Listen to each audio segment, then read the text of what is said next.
salam sejahtera buat sahabat dimanapun berada. Kali ini kita akan bertemu lagi dalam Obras, obrolan bersama Agus Surahman. Nah, kali ini kita akan membahas isu kekinian perihal dinasti politik dan dampaknya terhadap reformasi dan demokrasi. Ada yang banyak kalangan menyebut hadirnya dinasti politik menjadi ancaman untuk demokrasi dan menjadi ancaman untuk reformasi. Potensi demokrasi dan reformasi yang sudah lama diperjuangkan berpotensi akan mati suri, itu dikuatkan banyak kalangan. Nah, seperti apa? Kita akan bincang-bincang bersama Bapak Agus Surahman. Sebagaimana diketahui, Bapak Agus Surahman ini adalah seorang akademisi, dosen pasca sarjana di salah satu perguruan tinggi swasta. Ya, Assalamualaikum warahmatullahi wabarakatuh, Pak Agus Surahman. Assalamualaikum warahmatullahi wabarakatuh. Sampai jumpa lagi dengan saya di Ngobras, ngobrol bareng Agus Surahman. Bagaimana Mas pertanyaannya Pak? Ya, izin Pak Agus, ini. Ya, yang banyak kalangan menilai hadirnya politik dinasti ini menjadi ancaman tumbuh kembangnya demokrasi dan menjadi ancaman keberlangsungan reformasi. Itu ditandai dengan maraknya protes dari kalangan mahasiswa, merebaknya protes dari kalangan akademisi, termasuk ada banyak yang isu yang disoal seperti persoalan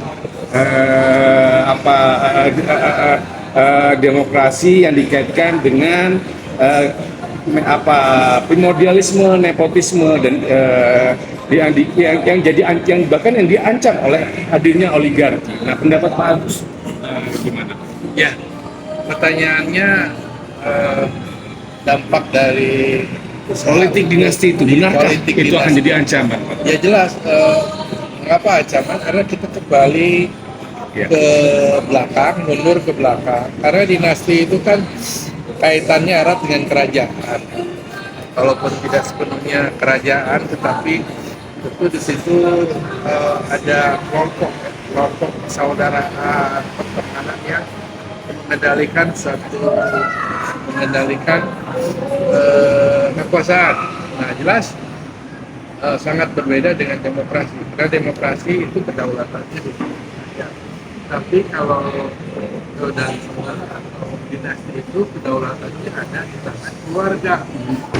Tidak ada jejak atau apapun yang mengaitkan bahwa Jokowi dulu pernah ikut terlibat dalam reformasi. Artinya apa tuh? Artinya Jokowi bukan bagian dari perjalanan reformasi dan Jokowi berpotensi terindikasi atau terduga tidak ikut merawat hadirnya reformasi, begitu ya Pak?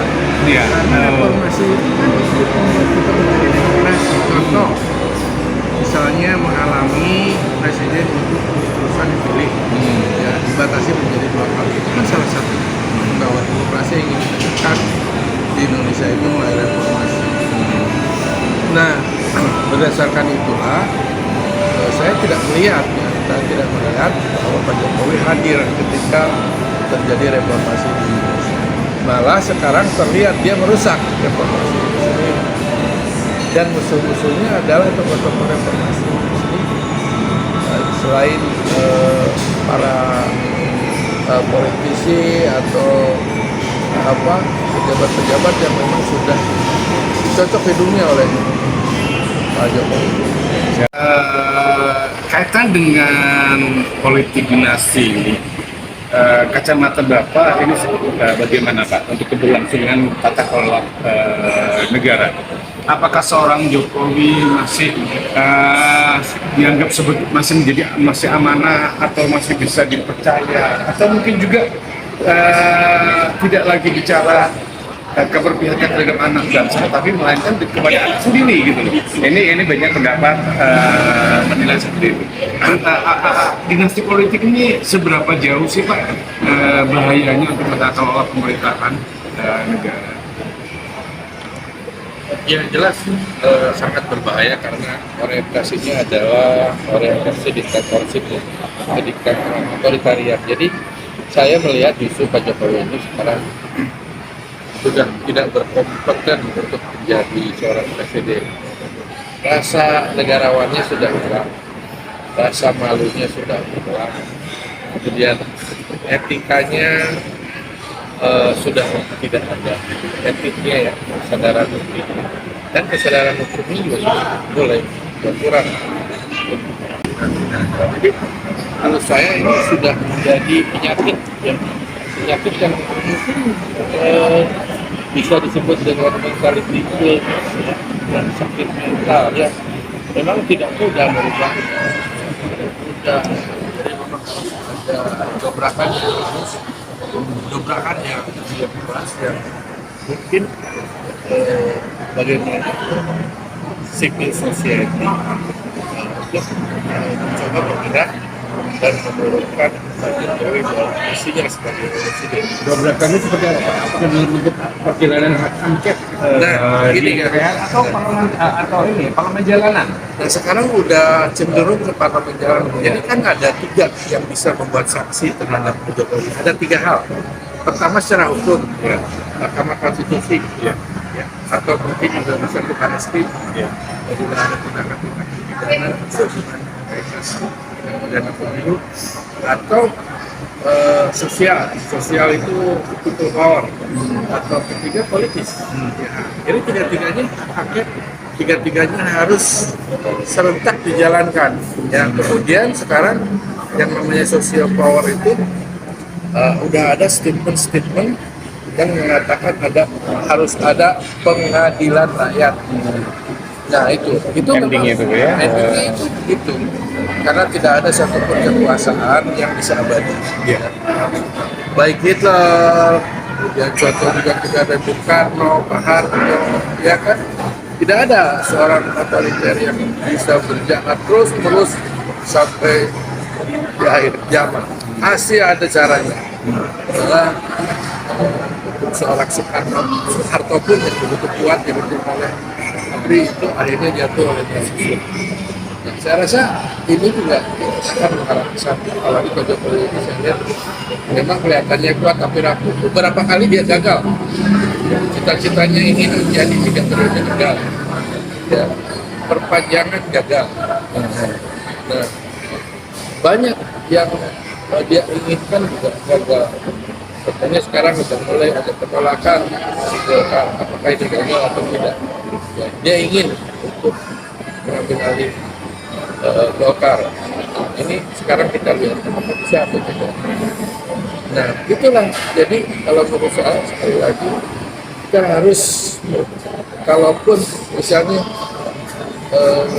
angket yang dilanjutkan untuk menyatakan pendapat, salah satu syaratnya adalah sudah tidak memenuhi syarat untuk menjadi seorang presiden.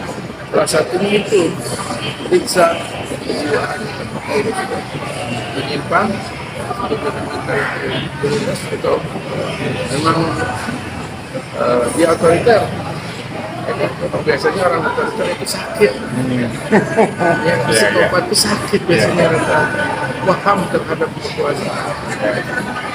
Dia bisa mengatakan sekarang A, besok B, seperti C. Terus mereka Jokowi mendapat dengan dirinya sendiri. Ya. Ada 7 yang saya kehormatan. Salah satunya adalah dia bisa terlibat dengan dirinya sendiri. Kalau menurut saya kesimpulan dari 7 itu adalah mentality of illness, sakit kita yang harus memang kita segera turunkan. Terima kasih. Assalamualaikum warahmatullahi wabarakatuh. Siap. Oke. Ya. Para sahabat dimanapun berada, ya demikian tadi bincang-bincang santai, obrol sana, obrol sini, obras bersama Agus Rahman. Terima kasih yang sudah menemani, yang sudah memonitor, yang sudah memantau di tempat duduknya.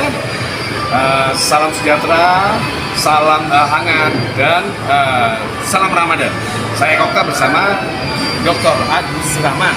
Lupa saya mengucapkan selamat menjalankan ibadah puasa. Innal aidin wa faidin lahir batin. Ya.